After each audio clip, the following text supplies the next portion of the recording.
Moi, je suis favorable à Vous voulez une accélération. Un choc d'investissement, parce qu'il faut prévoir l'avenir. Il nous faut un vrai choc d'investissement.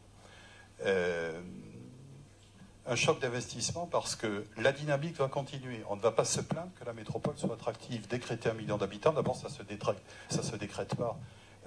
Certes, la métropole est attractive, mais il faut qu'il y ait des emplois. Donc il faut travailler au développement économique, bien évidemment. Donc la tendance va continuer.